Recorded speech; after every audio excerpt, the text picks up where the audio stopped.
All right, we're back with another NZ Aviation podcast. Been a couple of weeks. Seems like quite a sort of good frequency every maybe week and a half, 2 weeks. Martin Noakes joins me from what? Brizzy? Martin, Brizzy?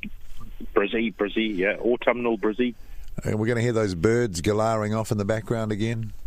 No, you might hear some plovers. It's dark, but the plovers are still out in the dark. Aren't they the ones that fly all the way to the Arctic, or is that the one that we have? I know I've heard stories recently about the plover going via Japan and then up to the Arctic. They're only little things.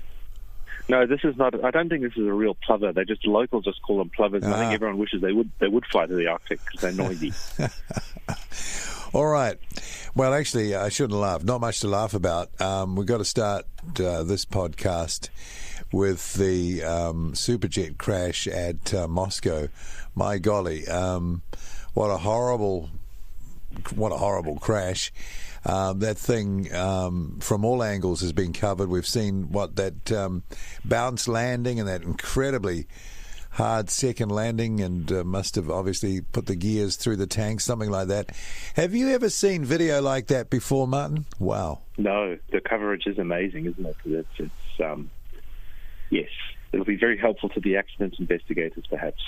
I've been reading up on things on Herald. They talk about the aircraft being hit by lightning, though really not too much of a description on what that could have done to the aircraft. Have you heard or read anything?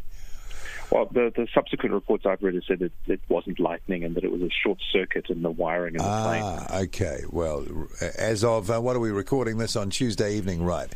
I got it. So an electrical fire on board, and obviously they knew about that, and they were, trying to get back, obviously. Yeah. They almost immediately after takeoff, they signaled that there was a problem and they were coming back, and they came back and, didn't go well.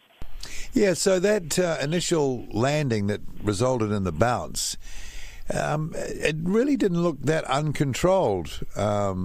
It's hard to tell the vertical speed. Obviously, it was pretty high for the bounce to happen. Or maybe the pilots were not able to control, elevators? Maybe they were using, this is all speculation, of course, and it's dangerous, but thrust or something to control it because, trying to explain that bounce.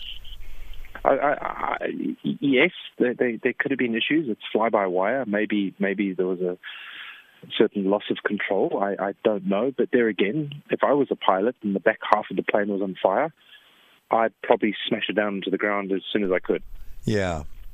So that means that the fire was quite well developed, maybe, because the fuel that came out of the wings, presumably, I mean, that was an eruption of fire, and yes, it was, wasn't it? It really took off. Yeah, but again, I mean, you slam the gears through the wings, it ruptures the tanks. You still got some forward airspeed. It sprays the back of the plane, and that's terrible, just terrible. It must have been awful being in it. Mind you, if you had a fire already in progress inside the aircraft at the same time, that may exacerbate the outside condition, with all that fuel around. They've had a few reading up on because I've kind of been following the Sukhoi SuperJet ever since I read a very interesting article by the chief aerodynamicist on the program as to why they chose relatively low bypass turbines or turbofans. And he said, as you've said once before on the old 737-200, that really on shorter legs, high bypass doesn't really make a huge difference. And this guy said, we chose the wing. It doesn't have a huge sweep angle. That the turbofans don't have a very high bypass angle because the plane has been optimized for up to 2-hour legs. And he says that it's actually very economical. But then subsequent to that, you read all sorts of issues with, they've been desperately trying to reduce the cost of that plane because the development costs 4 times more than it was budgeted. Oh, okay. And they've it was an interesting program. There was a lot of foreign cooperation. SNECMA worked with the engine makers to come up with the engine. The fly-by-wire system was done in conjunction with a French company, although it is mainly Russian. The Messier Doughty did the undercarriage. Boeing did the project management and the documentation. And it appears that they just didn't have a handle on the costs of what involving all these foreign partners would do. They underestimated the hours required. And what does that suggest? Well, that the program will never ever make money, and maybe they've kind of rushed the production to try. There's 162 of them flying. They need to sell about 400 to make any money or to even get their costs back, and that looks increasingly unlikely. They are going ahead with a Sukhoi SuperJet 130, which will carry a few more people, and that'll have a composite wing. But whether or not that actually sees the light of day, unlikely. The foreign operators is a carrier in Mexico. I think it's Aero Mexico. They seem pretty happy with it. It's another company. It's something Jet. It's got that sort of name to it. We'll look it up. But I think they sold 100 to them. Yeah. They haven't taken 100, but by all accounts, they're pretty happy with them.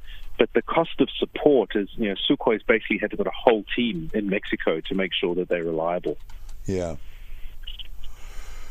Yeah, I'm looking at. I'm trying to find the name of the airline.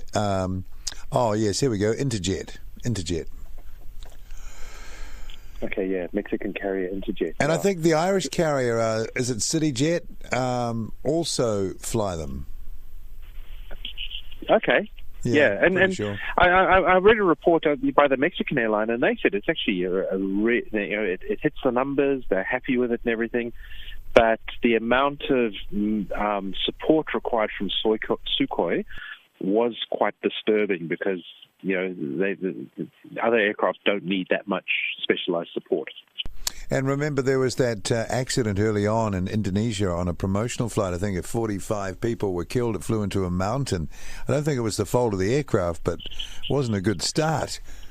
Well, they ignored the ground proximity warning. Oh, never recommended. No.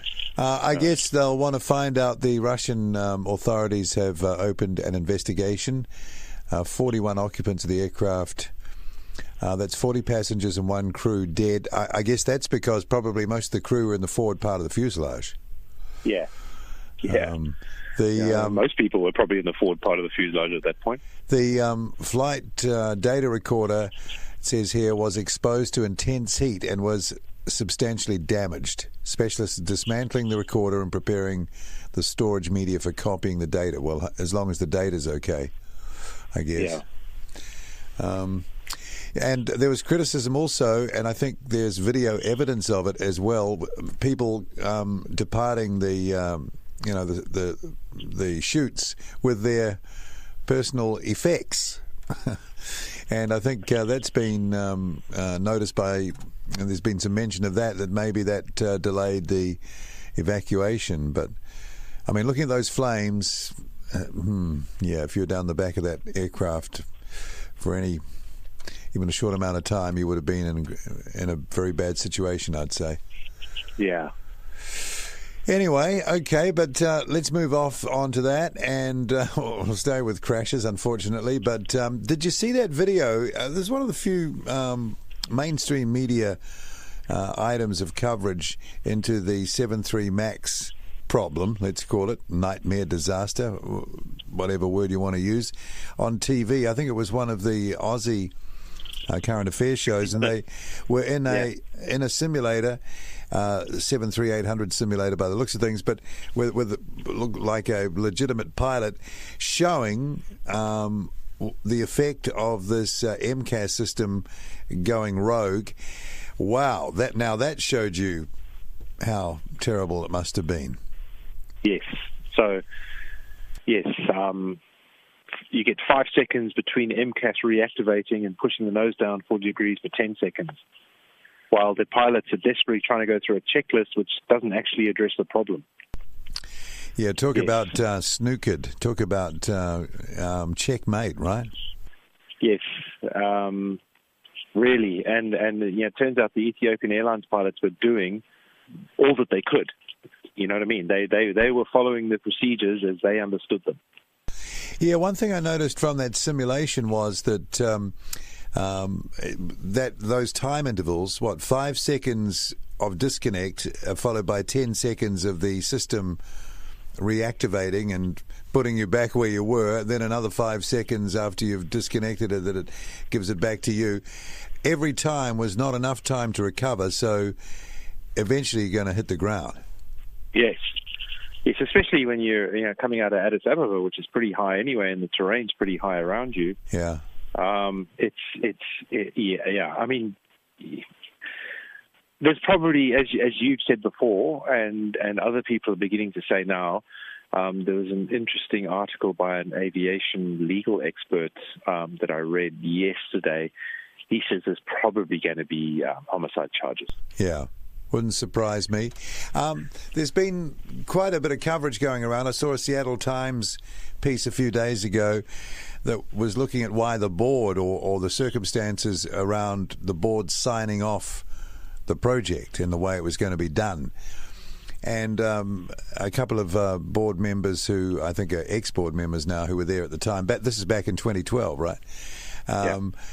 They were surprisingly, I don't know if it was the way the article was written or whatever, but surprisingly unapologetic, that they would do it again, make the same decision to go with the way the program was set up again, because everything was made in a very compressed time frame, eh? Really quick. It is basically 737-800 refreshed to make it competitive with a Neo, do whatever we can to make it competitive with the Neo, which included the new engines, which caused the plane to be unstable. So we'll slap an MCAS system in, won't tell anybody about it because that'll make us have to go back and recertify large parts of the plane, and we'll put an extra 10 seats in it to bring the seat mile cost down to within the range of a Neo. Although I've been reading some very interesting reports about Boeing maintain that the 737 MAX is 6% more fuel efficient than the Neo. And if you read on airliners.net, and there's a couple of German ones that I read, they say it's not 6%. And that's why Boeing have been cramming as many people into it as possible to get the seat mile cost down.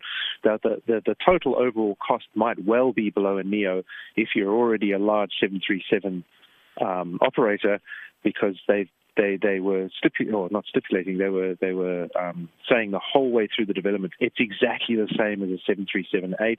There's no training requirements, because if you've got, like Southwest got a couple of thousand pilots, and you have to put them through a training regime, right? It's simulator time and all this type of thing. That'll eat into a lot of benefits. So they were constantly saying, no, it's exactly the same. Don't worry about it. And it takes 10, 12, 15 people more. That'll make you money. And it would, however, they were completely glossing over the fact that it needed quite large changes to be safe, ironically, and they in order not to draw attention to the changes they were making, they pretty much glossed over them, to the point that it turns out that Boeing didn't even know, or parts of Boeing weren't even aware, that the warning light that tells you when you've got a disagreement between the two sensors, because there's an angle of attack sensor on both sides, and there's a light that can go on to tell you when they disagree. Not all of Boeing was aware that that light was optional. So the light was there, and American Airlines believed that that light worked. They weren't aware that the models they'd ordered didn't actually work. Crikey, yeah. Yeah. I was just thinking, interesting. I just think as you were making that point, I mean, if you think of airlines like Southwest Airlines and even, Lion Air, they've ordered, 180 of them or something like that, something crazy. And I guess Ryanair will look to the MAX to replace their 800 fleet. What's that, 300 or something aircraft? It's a mind-boggling amount. Surely these airlines are full of experienced engineers who know the legacy models so well. You'd think they'd have a few questions. Even just looking at the MAX front on, it bears no resemblance to earlier 737s. You can just see it from looking at it. The engines are gigantic. They sit quite high up above the leading edge of the wing. Very clever engineering. But do you think those airlines or the people who think of engineering in those airlines, do you think they could have said, "Hey, wait on, you're saying it's going to be just like a normal 737, but how can it be? We're looking at it. You're going to have those engines are going to cause issues for a start." And isn't it incumbent on them to ask those questions and make those points? I don't know, but they may well have asked those questions and gone back to their trusted vendor, and the vendor would have said, "No, of course it is. Or we've done it." So, but without telling them what they've done to... Nothing. We don't need to. Wow. It's all good. Gosh. Okay. Jeez. But you'd think that there would be some thought given to that inside a large airline like Southwest. How many 737s have they owned since they've been going? Hundreds, maybe in the thousands now. Thousands, because they're running a fleet of 723, so they've probably got let's say they've probably got 4,000 to 5,000 pilots, right? Oh, easy. And more than that, probably 6,000 or 7,000, because you need two. Yeah, well, there you go. Yeah. So maybe even more than that. They are a big operation. They've operated everything from the 200, every version basically except the 900. They've operated. So yeah, you'd think that they would have some real, skin in the game. And they are really upset. It's those guys are really upset with it. So Boeing must have done a great sales job on even the real, like Americans, another example. They've got hundreds of these. Yeah. Mind you, they've owned hundreds of 737s that have never given them a problem. So why should this one? Why would you just trust them? And it's also interesting. It is interesting how things start coming out of the woodwork when something like this happens. Unfortunately, there's that story where the test pilots group within Boeing have said they felt they've been steadily sidelined over the last 7 or 8 years. Okay. Yeah, and sort of, don't go off and do the old school testing. Test this and tell us how it went, and don't tell us anything else because we're not interested. I think we were talking earlier in the week, and you made the point that they don't test pilots, but Boeing test pilots anyway. They're not wearing the orange overalls and the parachutes on their back, mind you, when they went and test flew the 747 and stuff, the guys were wearing suits, I suppose, but Airbus are a lot more obvious, aren't they, in the way they dress up their test pilots? Yes, they're wearing crash helmets and parachutes. It looks, maybe that's for effect, but it certainly looks the part. Yeah. It's shocking, actually, and it's the unrelenting rise of project management.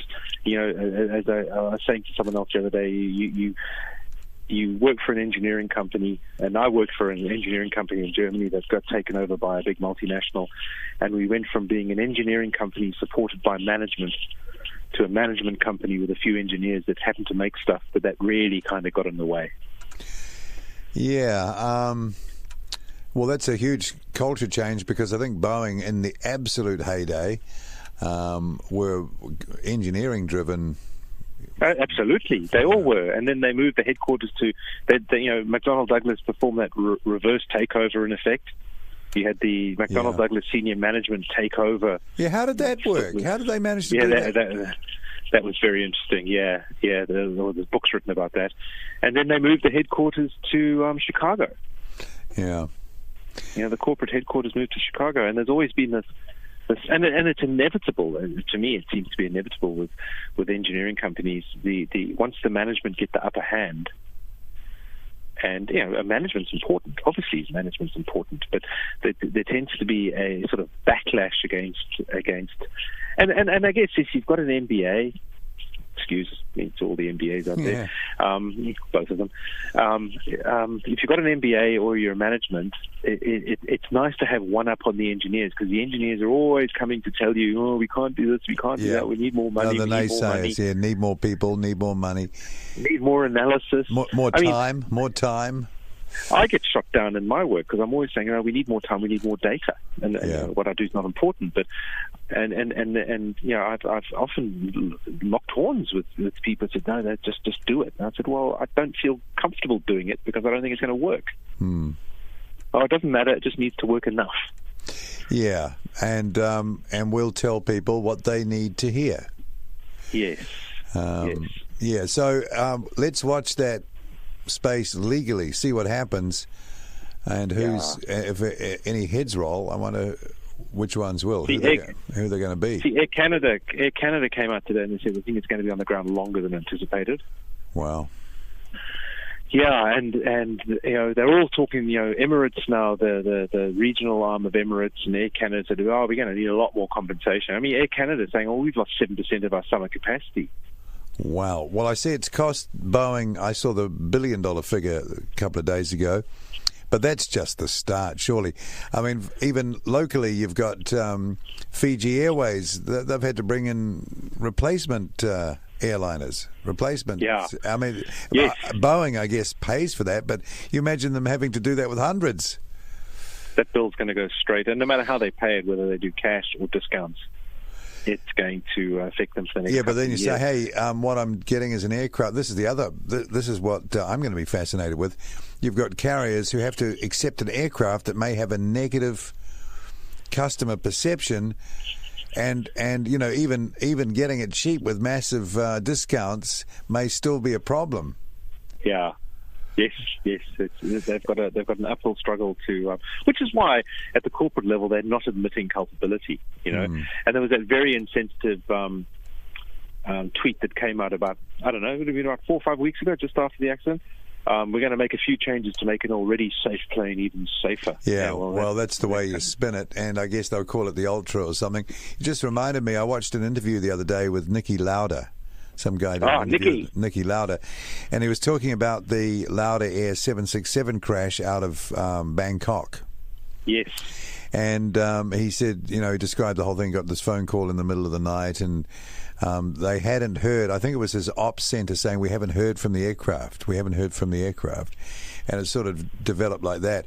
And he went to the crash site, and he saw it, and he said one engine was in the jungle over there, and then the other engine was, I think about 200 or 300 meters away, or maybe even further than that, a couple of miles. Anyway, he said he noticed.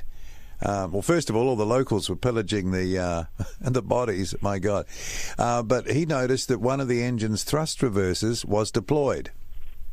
Yes. And made a note of that, and of course, Boeing came out and the inspectors arrived and all that. And he said he got a call from Boeing, and they said, we've found out what happened. Come over to Seattle and we'll show you. So we went to Seattle, and they'd set up one of those engines on a test rig, fully equipped. And apparently the failure of an O-ring in the thrust reverser mechanism meant that the thrust reverser deployed, and that was the fault. That's what had happened. And he said, okay, well, I have to tell all the affected people immediately. And they said, oh no, you can't do that.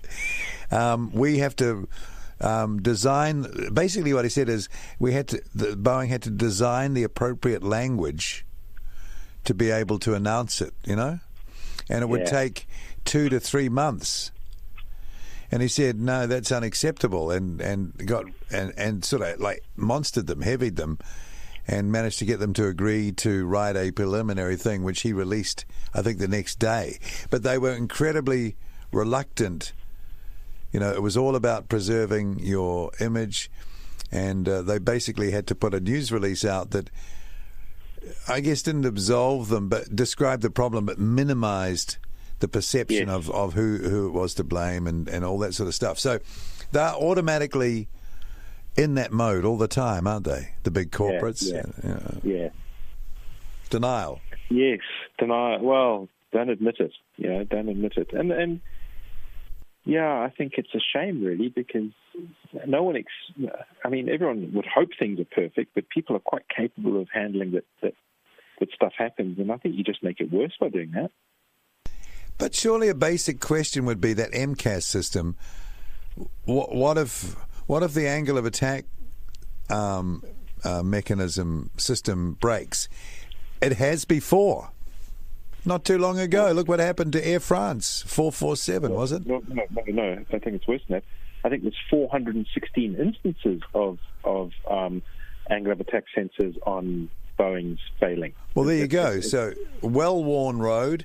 That should have been top of mind in any assessment of the system. And then next question is, well, what happens if it fails? What happens to MCAS then? Well, remember after Lion Air, Southwest Airlines replaced all their angle of attack sensors on their planes.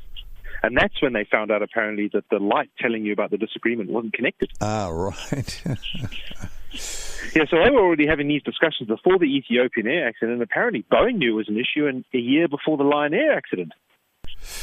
Yeah, well, surely who would investigate that? The FBI, I suppose, would they? But if you've got 5,000 planes on order and you've sold those 5,000 planes on the basis that they are exactly the same operationally as the ones you're replacing,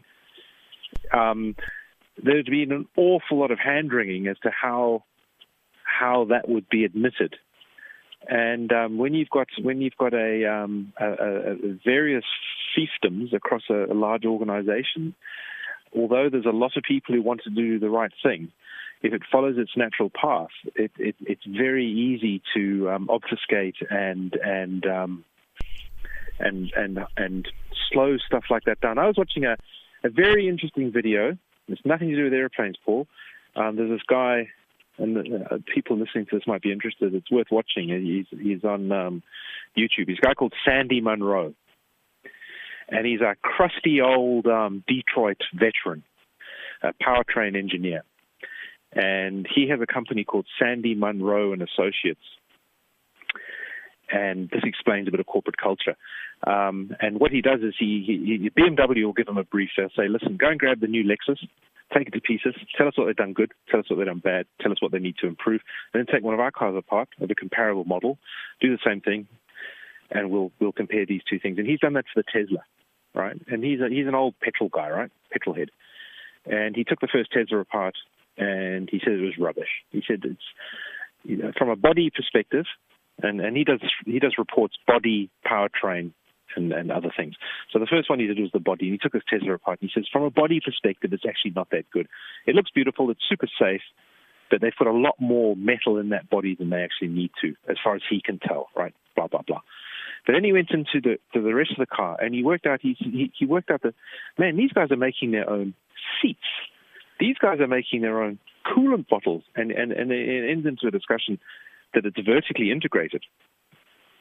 And he says the reason Tesla is so successful is because they are highly vertically integrated. That company is responsible for everything. They don't release anything until they've done it themselves. And because they're a new and they're a modern company, they haven't let these fiefdoms develop. And I reckon what's happened with Boeing, and what happens with a lot of big companies, Boeing's by the by, like let's say Siemens. Siemens has got so much duplication because now you've got a vice president of this and a vice president of that, all doing essentially exactly the same thing, but for different, what they would call divisions in the company. We wouldn't know the difference. They seem to be doing exactly the same thing. And in a company like Boeing, I'm pretty sure that's what happened. MCAS might have been done by a group that didn't tell anybody what they were doing because they didn't feel they had to. It might have even been outsourced to another division, a separate division of Boeing. And so the software rocks up and so, you've got to integrate it. What does it do? Don't worry about it, just integrate it. Yeah, all right. My job's integrating, not testing. Wow. Well, it seems like, in that case, a total breakdown in any common sense, for crying out loud. Well, not common sense, Paul. It's well, no, but if corporate expediency. But if you're making machines that people fly in at hundreds of miles an hour, and if they crap out, everyone dies, you'd hope that at least someone would say, "Well, okay, how does this? What happens? What happens if the angle of attack sensor goes nuts?" It's someone else's problem. You know what I mean? That's the terrible thing. Incredible to think that it could be like that. It's how these big organizations. Yeah, they distributed responsibility because it's all about avoiding responsibility, right? Or direct responsibility. If you can, if you can apportion it around enough places, you could dissipate to the point where there's no actual personal impact. as such. No one loses their jobs. Covering. Well, if this is the case for Boeing, if they're in this situation, they're at a bit of a watershed moment, because now they've got that 777X thing coming on. I mean, what's going to happen? They can start making those. This thing's going to pile up while FAA decide whether they grandfather this thing in on the 300ER or whatever it was, or the original one. Okay, we're not going to go here again. You're going to have to, recertify this, and it might be close to certifying an aircraft from scratch. I mean, it could be a big problem. Big problem. It could be a big problem, yeah. And I think the 777X might well have.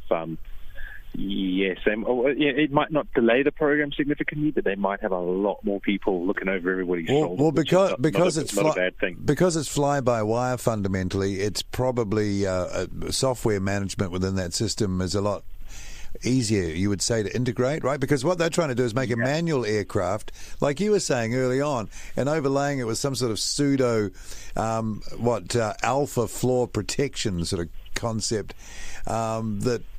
It didn't work out, did it? So, and I do agree. I think the 777, certainly from a flight control perspective, might well be easier, because it's very easy to simulate and emulate. Yeah, but still, there might be a level of cautiousness now in the system that it's not. They will have to do more than they originally planned. We'll see.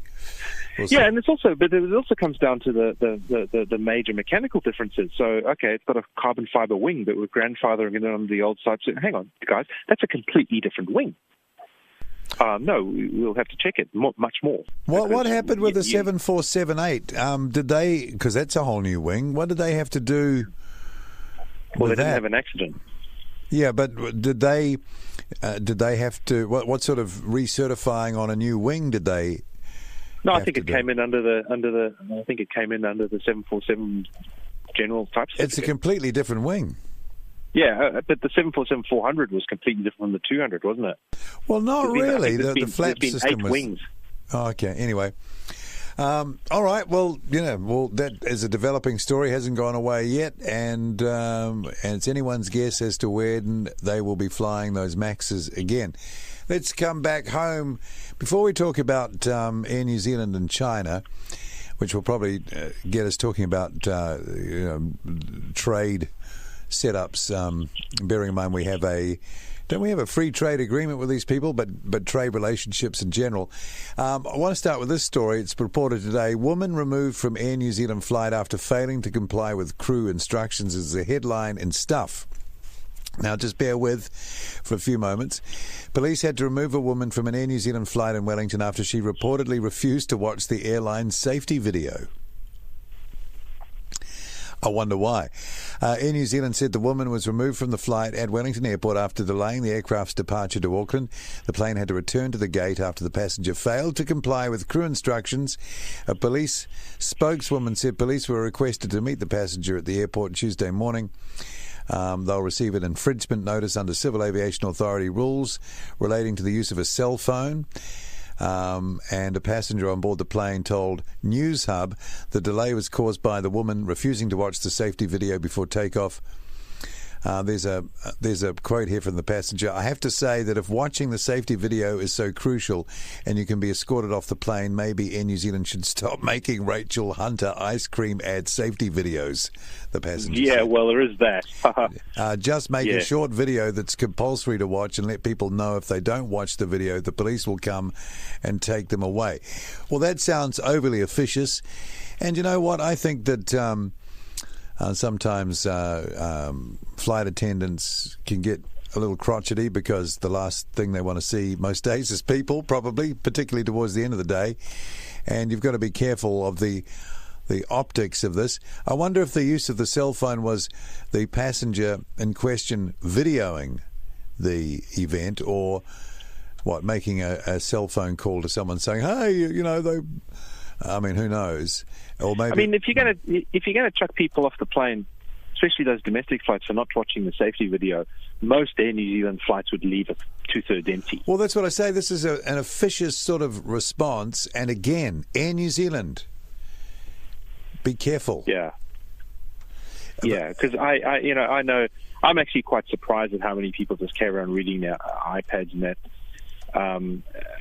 But here's the thing, though. Here's the thing, Martin. Imagine being forcibly, coercively made to watch their crappy video. Yeah. I mean, it's like an insult to your intelligence. Yes. I mean, I'm half expecting from the last safety videos, or the one I remember most, is if there's an accident, I'll reach under my seat and then there's a fish under there for some reason. Or a kiwi in the overhead locker. Yeah, or what was that guy? Or whatever. That dancer guy, the fitness Richard guy. Simmons. Yeah, yes, he's a blow-up version of him under there that you can put around your waist. Yeah, it's just those videos are... Here's some advice. Grow up, get serious, and make the safety video the solemn thing that it should be. Make it as quickly as possible. No one wants to watch the thing for longer than anything. It's spent as an entertainment vehicle. It's gone. You've done it. You I mean, I get I understand why they did it, but it would have been a thing once a year would have been good. Once a year for 3 weeks, but make sure it gets the relevant information across, because some of them, I'm not sure entirely what they're getting across. And listen, I don't want to go on about it, but I think they're a bit stupid, actually. Yeah, well, when you're worried about losing market share and people forward well, that's not going to get you market share, mate. I'm not going to pay $300 more to watch a dumb video. Well, that's the thing. So have a bit of humility and reflect on maybe how things are looking. But this is not a good look for them. I mean, just like I'm not going to spend $2,000 extra to fly business class with Air New Zealand, so some poor sap has to dress up in a black chef's uniform. I remember to serve me my airline food. Yeah, I remember once. I think I was on. I can't remember the airline. Might have been JetBlue or something, and it was a flight out of Long Beach, and we were getting on the plane or sitting there, and it was getting close to departure, and some guy was in the wrong seat, close to where I was sitting, so I sort of picked up on what was going on. Anyway, he claimed that he had specifically booked this seat because he had, like a replacement leg or knee joint or something, but the flight attendant wanted him to sit in another seat, and he was insisting, and he was showing the boarding card, and then she said, "You are a disruptive passenger," and got him taken off. Well, yeah, he got sort of hustled. I think he was taken off. He was sort of hustled away into another part of the cabin. They had a little division thing. Oh, okay. But he disappeared, and I thought, yeah, the guy had a point, but they don't give a rat's. You're just you're annoying us. You're slowing us up. We've had a long day. Get rid of him. Yeah. And I just hope that didn't happen there. But anyway, that's that story. But here's another real interesting one, and I'm reading from an article out of the News Talk ZB website by Barry Soper, who's their parliamentary guy. Anyway, commenting on the summit held in Auckland yesterday, the China Business Summit, and Kiwi businesses are complaining that it's hard to do business in China. Yeah, right.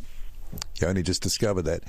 But he writes here that difficulty of doing business there was probably best highlighted by Air New Zealand's Chief Executive Christopher Luxon, who gave a good example of how uneven the playing field is for our national carrier.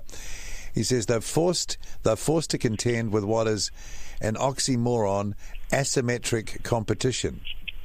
An oxymoron, asymmetric competition. I guess that's the oxymoron, where there may be two competitors, but they're totally uneven. Our airline has lost $100 million in 13 years it's been flying to China, he said, essentially because it's been competing in the Chinese market with government-affiliated airlines. Well, they knew that, right? In an environment stacked against this country. I'm not sticking up for China, but everyone knew that.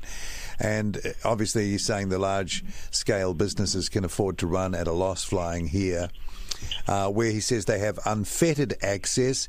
And here's the point. He says for the past 4 years, Air New Zealand's been trying without success to double the number of slots in and out of Shanghai and to change the timing, which would allow it to fly Chinese passengers into South America. Remember we talked about those opportunities when they sparked up? And of course, but you've got to get the timing right, because if they want to fly on Air New Zealand, they have a 12-hour stopover in Auckland, and that's just too long, right? Too long. Yeah.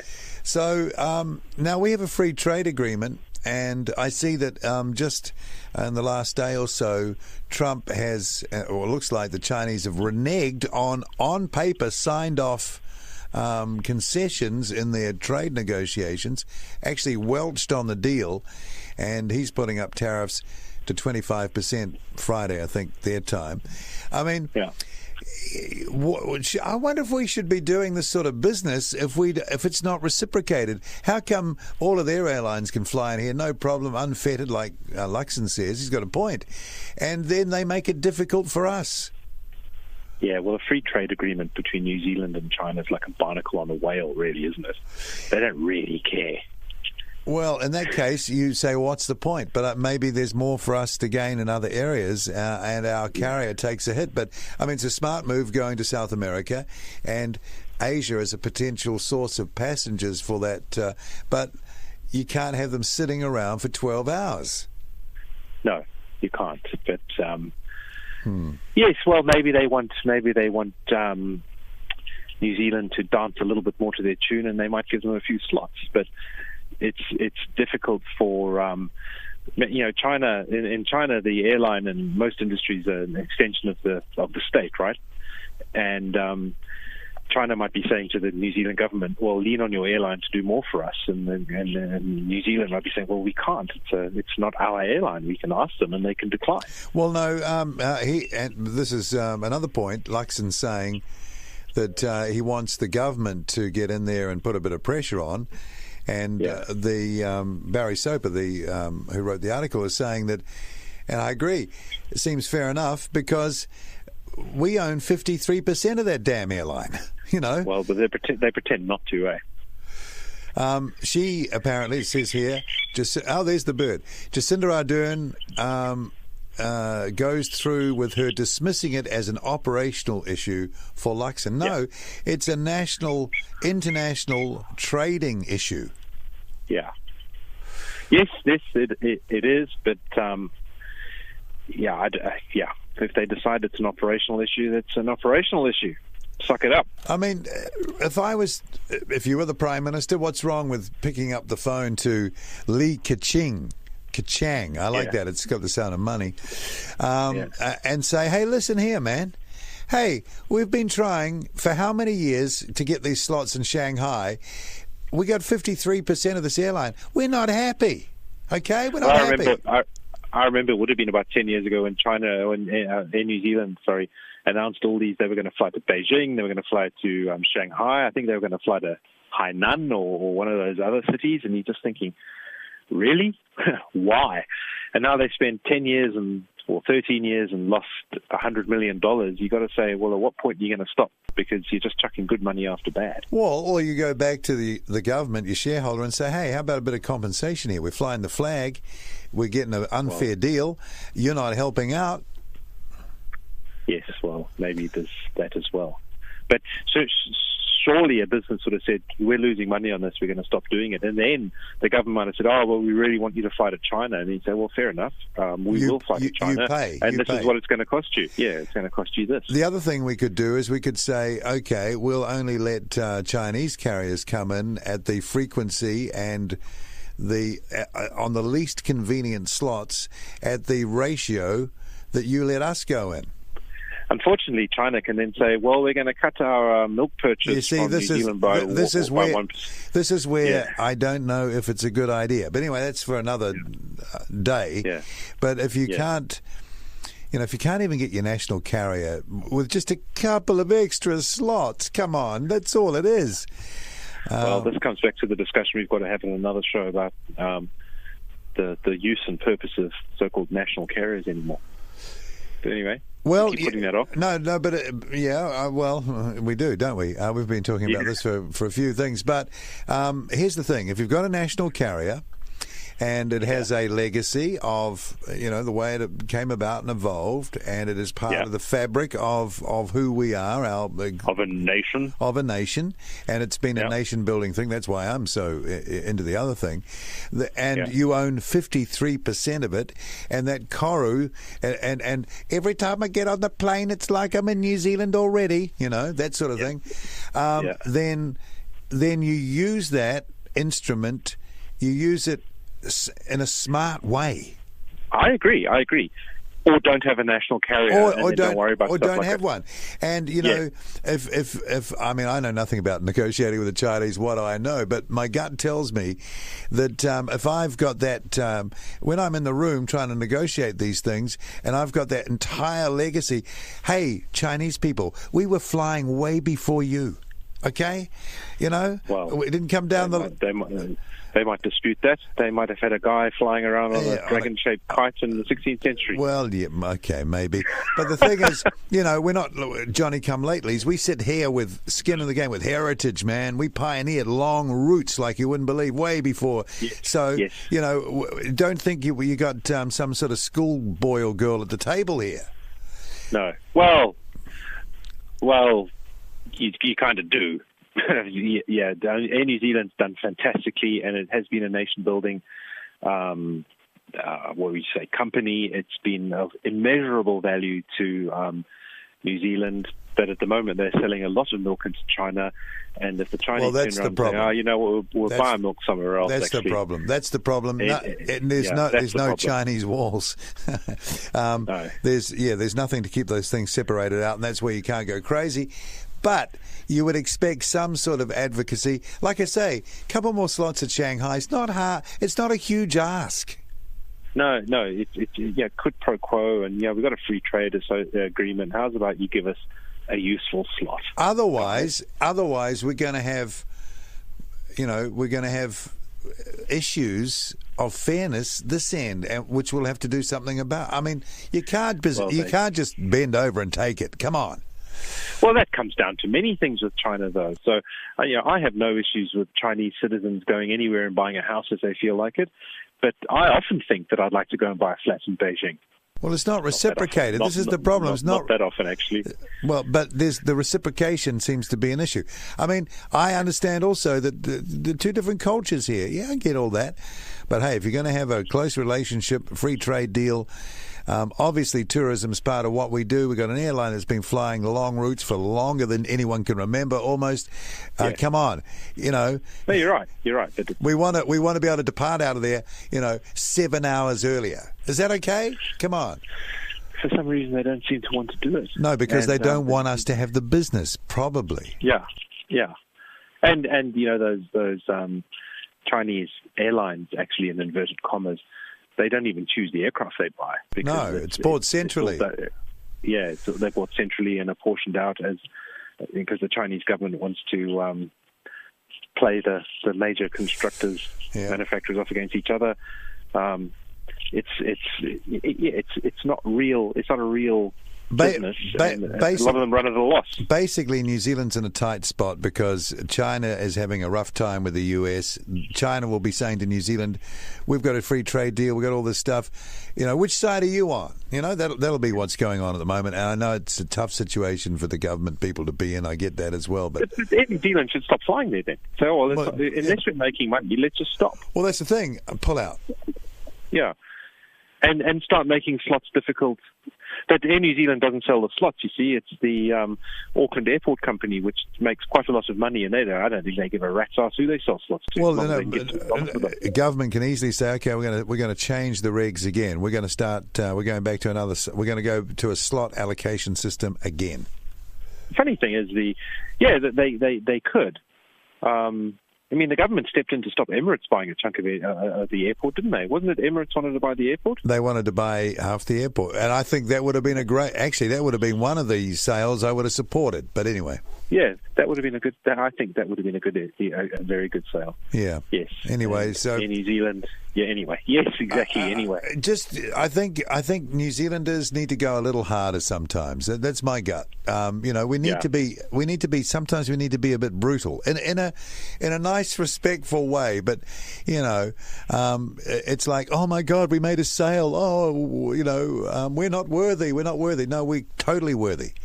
And we need to have that sort of confidence. But anyway, maybe they do. Maybe they're in a very tough spot with the trade situation as it is at the moment. Huawei, that's a big problem. Well, is it?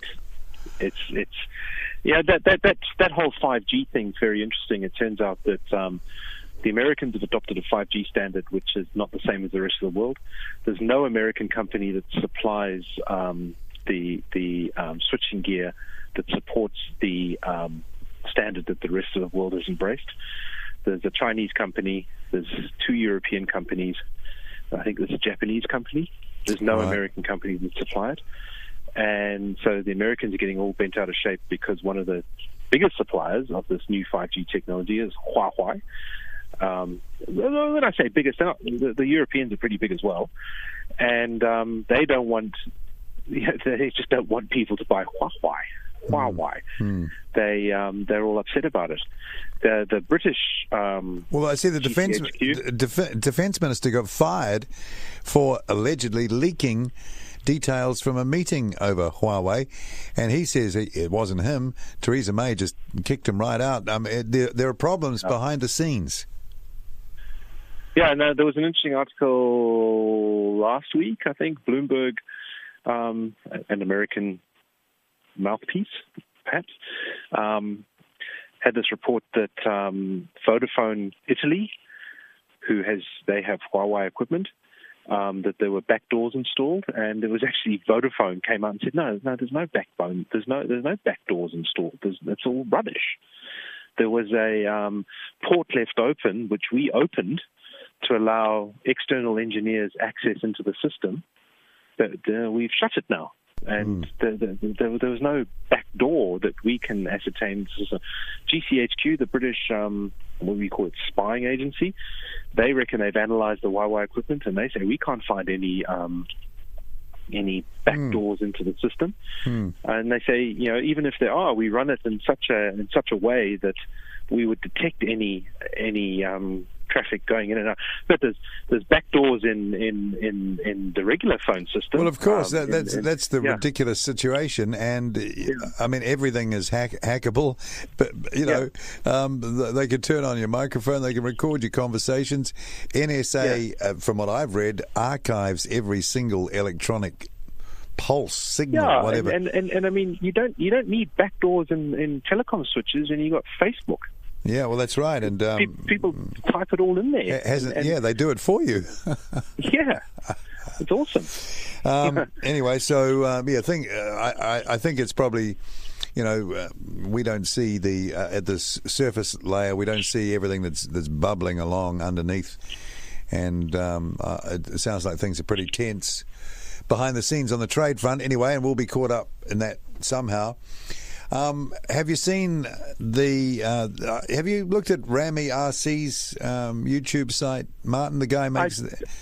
I do occasionally. I haven't looked lately, but he's made some amazing models. He's done an Air New Zealand Dreamliner now. Oh yeah, I didn't watch the video, but I've seen. I have actually. Well, I've seen the brief snippet of the video. Not bad. Yeah. Well, the things are looking more realistic all the time. Gosh, those little turbine engines are fantastic, aren't they? Yeah, he uses ducted fans. Yeah, electric ones. If you guys, if you're interested in that type of thing, go and look at a site that's Flight Test, FLITETEST, and they do these quick build kits of warbirds and all this type of thing, and they build it out of that, similar to what Rami RC uses, but these guys are even more basic. It's foam board that you buy from the dollar store, right? Right. And they do these quick build kits, which it's all been pre-laser cut. Man, some of the planes they build are amazing. Yeah. They are absolutely amazing. And they cost like $40, and they sell the engines and everything. And they're all electric engines, right? And so one of the guys who used to run for Flight Test, or he used to do a lot of work for Flight Test, Peter Sripol, Sripol, he's building electric microlights now that he flies.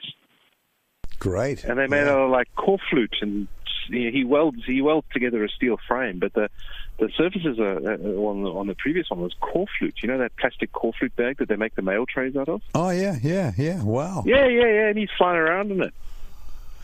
Yeah, it's really that the whole thing's coming on. Some of those bigger RC models now are looking just. You have to look twice sometimes. Oh, and there's a German guy. There's a couple now, but the video I tend to watch is I've forgotten his name. He's got a turbo fan. So he's made an actual one. A tiny hot core with a big fan on the front. And this thing's blowing trees, like whipping trees back, and it's 10 meters behind this thing he's got set up on the fence. It's just amazing. There's also very interesting videos showing these. It seems to be particularly popular in Germany, and they're indoor radio controlled planes, and they are ultra light. Like yes, I think I've seen those too, and they they fly really, and they fly them indoors, and like in gyms and things. And this one guy's got an A300. And it's got all the surfaces. It's got the spoilers, the slotted flaps, amazing. Yeah. The Kruger flaps on the front, the way the gear goes, everything. But you can lift it, with a finger. Wow! Yeah, it's amazing. It's amazing what people are doing these days. There's another one on flight test. They made a plane as flat as they could make it. And they put one of these 360-degree cameras on it, and they then fly it around. Oh, gee. And the footage it's taking is just unbelievable. Actually, speaking of that, there's been a few good videos popping up recently of cameras attached to eagles. Down the wing particularly. Yeah, and between the wings. And you see how steady their head stays. It's like it's on a gyro platform or something like that. But all that small camera gear now is just creating so many great opportunities to. Talking about that. Mm-hmm. Yeah. Sorry, carry on. Well, I noticed that people are starting to put cameras on there, like Rami RC had, I think, a camera looking over the wing of one of his planes. So you see the flaps coming out and things like that. It's incredible what they do. Hey. Yeah. Yeah. But talking about the eagle's head steady, there's a friend of mine who I met when I was living in the States. He's a neurologist. And one of the things he did for his studies was he studied the self-leveling mechanism of the eye, our eyes. Yeah. So when we walk, walking is apparently incredibly jerky, but we don't know it because our eyes level constantly. But he says if you inject the muscles around the eyes and you disable the muscles around the eyes, and they stop self-leveling, he says you basically can't walk. Yeah, imagine the views all over the place. Like he says it's really, really hard for these people to walk. Yeah, because he says it's very hard. Yeah. And he wrote. He did his like when he was qualifying. That was the thing he did. He did the neurology of deep diving and self-leveling eyes. Not sure how they're connected, but that's what he did. When you watch the footage, it's like everything else is moving and the head is absolutely still. It's like the entire rest of the world is. It's really interesting to watch. I see this update on the Sukhoi things come through, and it mentions what you just mentioned. Russian regional carrier Yanal Airlines has said it's cancelling its planned purchase after the crash. They got 10 on order. They cited here the general director, Vasily Krayuk, says his company was dropping plans to buy 10 more SuperJets because servicing costs were too high. Yeah, that's they got 15 already. That tends to be a pretty common theme. Yeah. Yeah, always that service and backup. In fact, you can see that's happened through. I remember watching a program once on the Caravelle and how they tried to get that into the US, and it was a great plane. United, I think, bought some, but they just couldn't service it. No. The service it to the level expected by the carrier, by the Americans. Yeah, and minimum downtime and line replaceable units and all this type of thing. And I think that'll happen with a lot of these. A lot of people can build a plane, but keeping hundreds and hundreds or thousands of them flying all the time is a it's a logistical problem that very few companies can ever get on top of. Yeah. Yeah, to have that level of first of all, the network of even just supplying parts quickly. And what they make the mistake, they say, well, it only cost me $1,000 to make it. I'll sell it for $1,200, and that should cover the support. But actually, if it costs you $1,000 to make it, and you want to support it for 10 years, you probably need to sell it for about $8,000. Yeah. Yeah. On the space front, just quickly, I see that the Dragon capsule exploded. Geez, it didn't. Back on the 3rd of May. It left. It didn't so much explode as to just not be there anymore. Yeah. It was just completely obliterated. Yeah. And they were very uncharacteristically quiet about that. It was totally destroyed during the test. The admission comes from the company's vice president, and what do they say about this? Issue arose from the Dragon Super Draco thrusters. Now, not funnily enough, interesting enough, NASA, in their press release about that, were very supportive, saying stuff like this happens, which is why we test, and we are very confident that SpaceX will get on top of the problem and solve it for the next one. Then they launched a Dragon capsule, not the Crew Dragon, but the Cargo Dragon, on Friday. Yeah, the Crew Dragon's got that system like they had on the Apollo, the escape system at the top of the rockets, right? System on it, that blows the top. Yeah, and it didn't work, No, but then they went ahead and launched a regular 9 on... And did you watch the landing? I didn't see that landing, no. Oh, that was good, because they had a very clear shot looking down the rocket as it actually hit the barge, and they had a fantastic infrared shot as it came down through the atmosphere. Okay. And then there's a beautiful picture on Twitter where a guy took a long exposure of the whole thing, showing the takeoff, the stage separation, the boost back, the re-entry burn, and the landing burn, all in one photo. Crikey. Yeah, no, it was.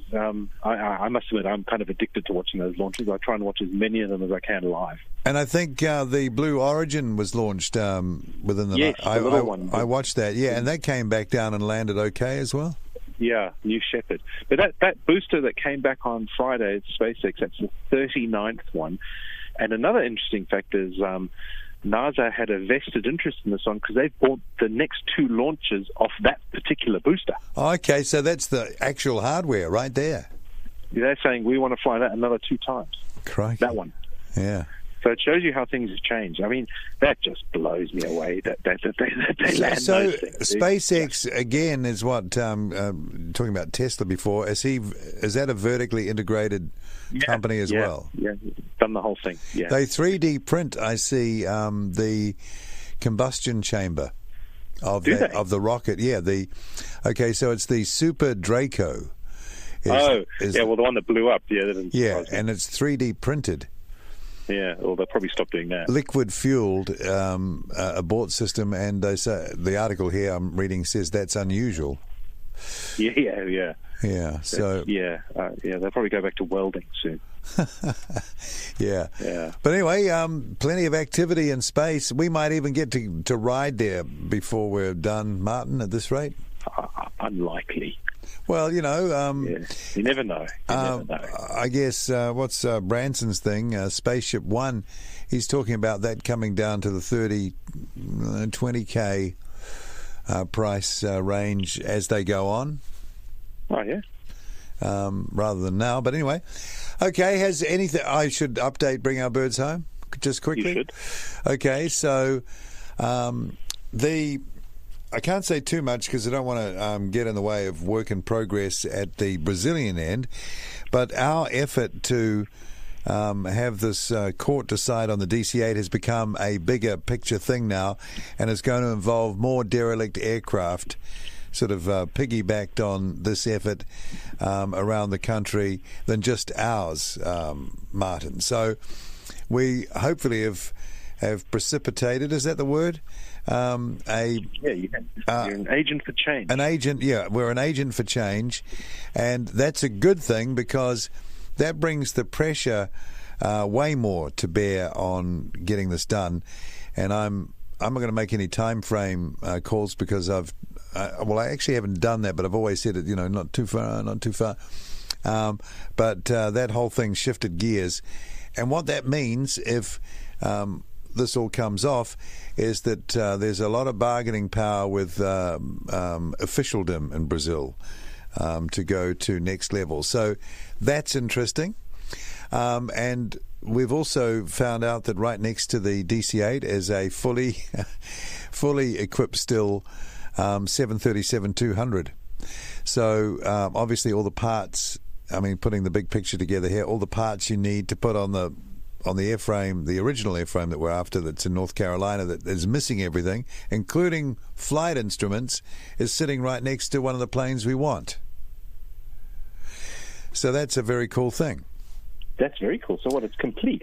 It's complete. It's even got the engines on it, though we've already got some engines, but our ones can work. We could fire them up if we wanted. They still go. But everything else is on there, like all the flying surfaces, the floor panels, the flight instruments, the cabin linings, the rudder, all the inspection plates, because a lot of them have been removed from the airframe. Undercarriage, the original undercarriage go back on, or the A7, at the moment it's like a jury rig thing. So that is a fantastic thing, and of course it costs money for them to get rid of that. It's not our responsibility, even though it's next to our aircraft. What's the difference between it going to the dump with parts on it or without parts on it, right? Yeah, absolutely. Yeah, so, and they've kept the door shut. There's no jungle in it. Oh, there'll be this and that in it. Apparently, the DC-8 is full of mud. Oh. But one of the JT3 engines is in the cabin, we're told. That's the one that's missing, obviously. So that's an interesting thing, and so we're just waiting for that to happen. And I'm now chasing down getting copies, technical drawing copies for DC-8 and DC-10 and 737, and we're talking through Bob Bogash, who's the Museum of Flight's archivist, or one of them, to their historical person, their archive person, to try and get copies of appropriate drawings, so some thinking can start to go into dismantling, right? That's great. So that's where we're at, but people are still supporting, and we just need to get this thing sorted, this legal thing sorted out, and then we go to another level. I see in Australia, Martin, the Founders Museum are turning the first sod on their new roof that's going to be put over the 7.4 and, well, the area that... And I think there's room for expansion as well. You've been to the museum, so you can visualise this. Over where the 7.4 is and the 7.0. Yeah. And I think John Travolta's 7.0 is coming there as well, I believe. Okay. So that is a roof that's been funded by a grant from the Australian government. It's in the millions. Pretty huge thing. So it's good to see that they're valuing this sort of thing, and they're going to be starting. Given by the entry fee they charge at that Founders Museum, the Australian government probably only needs to give them about $10. I know that people complain about that, but still, if you just think about the artefacts, it's better that they're undercover, right? So, when I was there looking at the Catalina, and this old guy, he'd actually driven down from Darwin. He was on his way to Brisbane, and he was looking over the plane. And then he started opening the doors and climbing in, and he said, for $48, they're not keeping me out of this thing. Well, that's fair enough. I mean, that's up to that museum. I'm thinking of it more from the protecting the artifacts. But, I've seen people make comments about entry fees and the cost of that experience. There you go. I guess they... It was good, though. It was good. Wollongong's good, too. Wollongong's real good. Right. Well, and Moorabbin's good down in Victoria near Melbourne. That's actually awesome, that one. I mean, it's good that they've got their first ever jetliner. I mean, thank God someone recovered that, and that was a big deal. And the airline supported it, right? Qantas supported it. No, that's good. It is good. And Australia seemed to have done or been how do you say, more willing to recognise the role that method of transportation has had in building Australia. And they gave away the 7.4. I think it's EBQ. I've got footage of that aircraft at Auckland when it was still flying, by the way, that aircraft. The first 7.0, and they got another one coming back, and Qantas gave them another museum, a 400, just gave it to them. Yeah. Flew it in. Yeah. Anyway, okay, Yeah. we'll see what happens. We've been talking a long time. We have. And plenty will be happening in the next week or two. We'll be back with some more. I know I said we would get guests in, and we sort of will, but I don't know about you, Martin. I've been so busy with things happening and furious pace of life that, and everyone else seems to be the same. Busy being busy. Busy being busy, but I mean, plenty of issues around. It's going to be really interesting to... How long do you think it'll take before they work out what happened to that SuperJet? Shouldn't take too long, should it? No, it won't take too long, no. Yeah. Do you think this might finish the program? Yes. Do you think it'll kill it? The SuperJet's dead now. Well, it's been limping along sort of in life support for a while now. I don't think this will. Nah, I think that's pretty much it. You don't Pity, think because by all accounts it's a good little plane. You don't think Boeing will take it over? No, they've got enough problems at the moment. They missed the C series. Anyway, all right. So that's our discussion for this first fortnight, I guess, of May. Can you believe it's May already, Martin? I can't actually. Wow, what happened there? Yeah. Yeah. Anyway, so it's goodbye from me in Auckland, New Zealand, and goodbye from me in sunny Brizzy. See you later. See ya.